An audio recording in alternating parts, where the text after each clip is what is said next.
لیکن اس کے بعد ان کی تاریخ میں ایک دور وہ آیا جب حضرت مسیح علیہ السلام ان میں مبعوث کیے گئے۔ یہ 1400 سالہ تاریخ کا کلائمیکس ہے یہود کی۔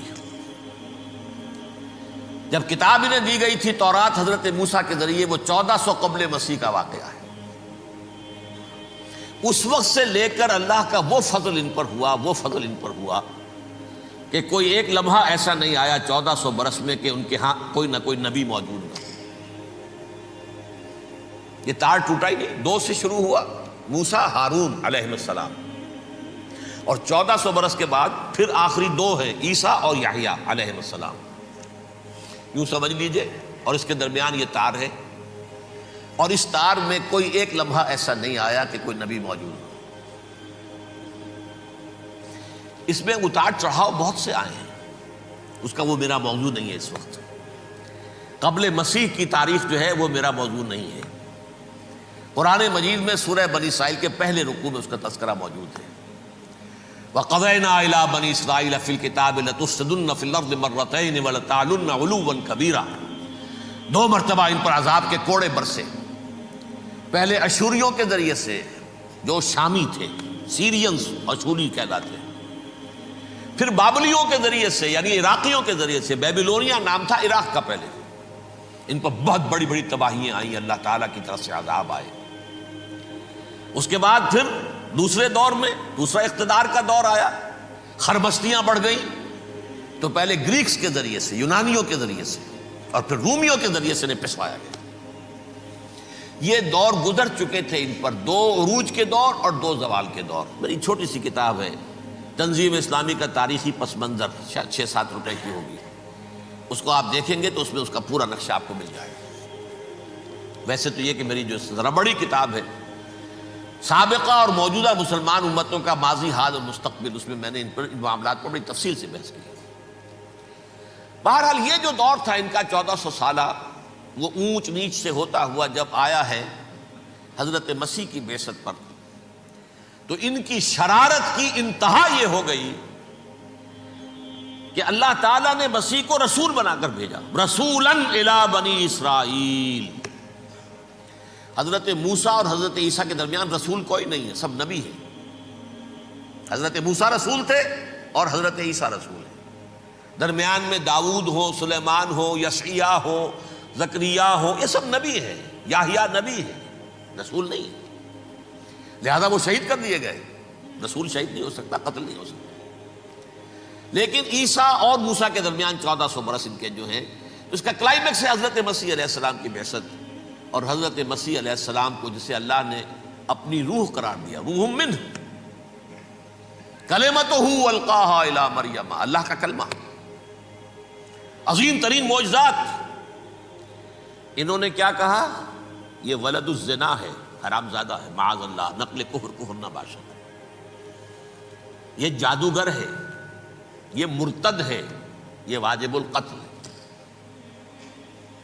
اصل حکومت اس وقت رومیوں کی تھی حکومت، لیکن انہوں نے انہیں آٹونومی دے رکھی تھی، اپنے مذہبی معاملات تم خود طے کر سکتے ہو۔ تو کائفاس جو اس وقت کا ان کا ہیڈ ربائی تھا سب سے بڑا، اس کی عدالت نے فیصلہ کیا مسیح کو سولی چڑھا دیا جائے۔ پائلیٹس پونٹس، اس کے پاس ان کی ازداش پہنچ گئی، یہ ہمارا مجرم ہے مذہبی، یہ مرتد ہے، یہ کافر ہے، یہ جادوگر ہے، یہ واجب القتل ہے، اسے قتل کرو، سولی چڑھا دو۔ خیر وہ لمبی بات ہو جائے گی، اس نے تو اپنے ہاتھ دھوئے کہ صاحب ہمارے پاس کوئی جرم نہیں ہے اس کے خلاف، تم کہتے ہو تو ٹھیک ہے، سولی چڑھا دیتے۔ یہ دوسری بات ہے کہ اللہ نے حضرت مسیح کو اٹھا لیا آسمان پر، ان کی جگہ وہ شخص سولی چڑھا جس نے غداری کر کے گرفتار کروایا تھا، جوڈاس اسکیریوٹ، اس کی شکل اللہ نے بدل دی حضرت مسیح کی سی، اور حضرت مسیح کو فرشتے اٹھا کے اوپر لے گئے، وہ زندہ آسمان پر اٹھا لیے گئے۔ اور یہ ساری تفاصیل نہ قرآن میں ہے نہ حدیث میں ہے، یہ انجیل میں ہے، لیکن انجیل کون سی؟ برنباس کی انجیل، gospel of the Lord according to Saint Barnabas. یہ حواریین مسیح میں سے تھے، لیکن عیسائی ان کو تسلیم نہیں کرتے، ان کی بائبل کو صحیح نہیں مانتے، کینونیکل نہیں مانتے۔ 100 انجیلیں تھیں، 104 تھیں، جن میں سے 4 چنی ہیں انہوں نے، یہ متی اور جان اور مرقس مارکس، یہ ہے تو یہ 4 انجیلیں ہیں، انہوں نے تسلیم کیے کہ یہ کینونیکلز ہیں، یہ تو ہیں حقیقی، باقی جو ہیں 100 اس کو وہ تسلیم نہیں کرتے۔ ان میں سے ایک ہے یہ برنباس، اس میں یہ تفصیل ہے کہ اللہ تعالیٰ نے اس شخص کی، جیوڈاس کی، یہودا جیوڈاس اس کو انگریزی میں کہتے ہیں، اس کی شکل بدل دی حضرت مسیح کی سی، وہ گرفتار ہوا، وہ سولی چڑھا، وہ غدار تھا، غداری کی سزا اسے ملنی تھی، وہ مل گئی۔ حضرت مسیح کو فرشتے 4 اٹھ رہے ہیں، جس کوٹھڑی میں حضرت مسیح مقیم تھے، ایک باغ کے اندر روپوش تھے، اس کی چھت پھٹی ہے، 4 فرشتے آئے ہیں، حضرت مسیح کو اٹھا کر لے گئے ہیں، چھت برابر ہو گئی ہے، اس کے بعد وہ شخص پکڑا گیا۔ بہرحال حضرت مسیح کو اللہ نے اٹھا لیا آسمان۔ لیکن وہ دن ہے کہ اس قوم کو اب مغضوب علیہم قرار دے دیا گیا۔ نوٹ کر لیجئے، اصل میں تو ہونا یہ چاہیے تھا کہ رسول کی جان کے در پہ جب کوئی امت ہو جاتی تھی تو اللہ کا قاعدہ یہ تھا کہ اس امت کو نسیہ منسیہ کر دیا جائے۔ حضرت نوح کی قوم کو ختم کیا یا نہیں؟ حضرت ہود کی نگاہوں کے سامنے قوم عاد برباد کی گئی یا نہیں؟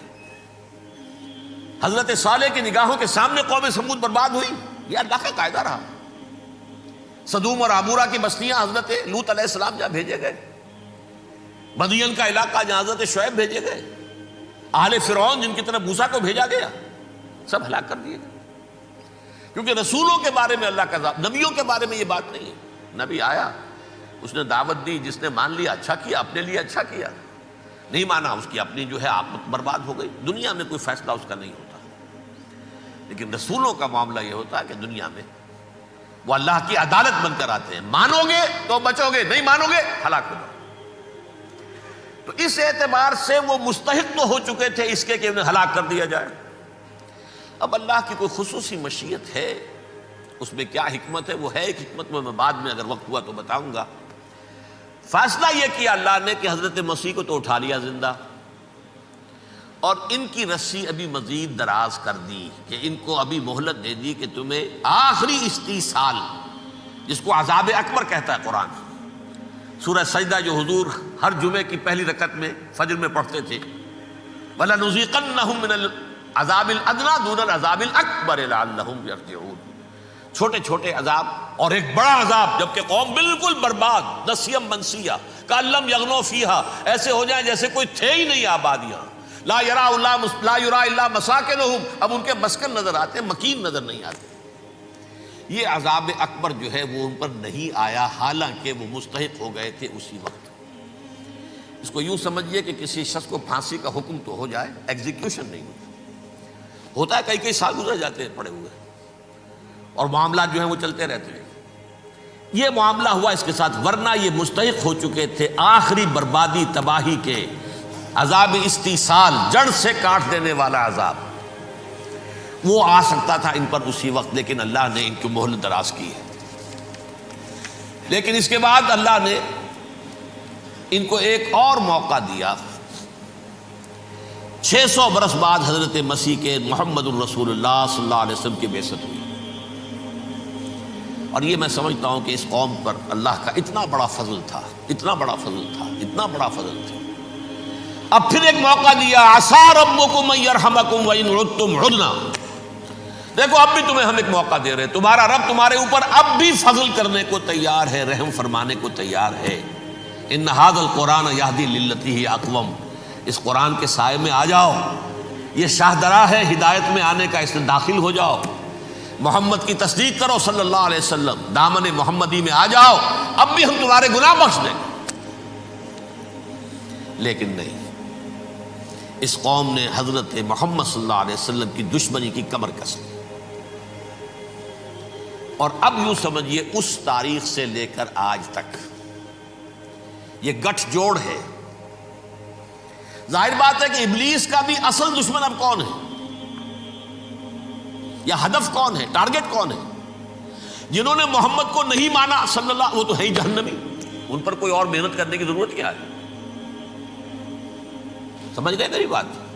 حضور کی بعثت کے بعد جنہیں حضور کو رد کر دیا، ان پر ایمان نہیں لائے، وہ کون ہے؟ کافر، وہ جہنمی ہے ہی ہے، لہذا اس کے اوپر کوئی محنت صرف کرنے کی ابلیس کو ضرورت نہیں،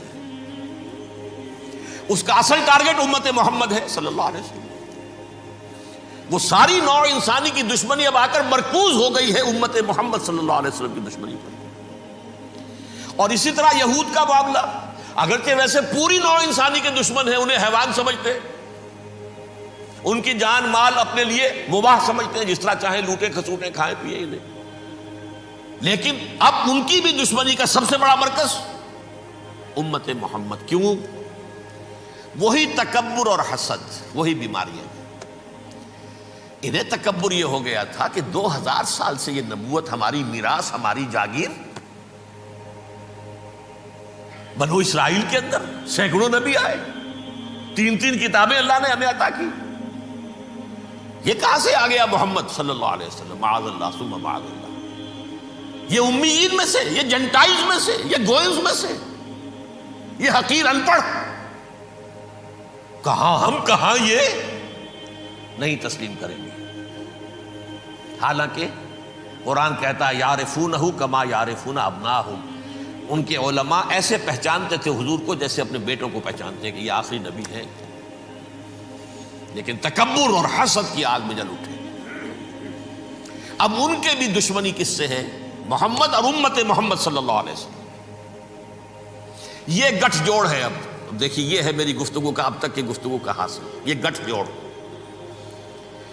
ایک غیر مرئی دنیا، انویزیبل دنیا کا ابلیس لعین اور جنات میں سے اس کے لشکری فوج. انسانوں میں سے ویسے تو اور بھی بہت جگہ اس کے ایجنٹ ہیں، مسلمانوں میں بھی ہے، لیکن بحیثیت قوم، بحیثیت مجموعی، ایک پوری قوم، ایک پوری نسل جو ہے اس کے ساتھ گٹھ جوڑ ہے. ان دونوں کی گٹھ جوڑی کے ساتھ یہ دشمن دون ہیں انسانیت کے. پہلا دشمن ابلیس لعین، عزازیل لعین، اور دوسرے دشمن یہود ملعون.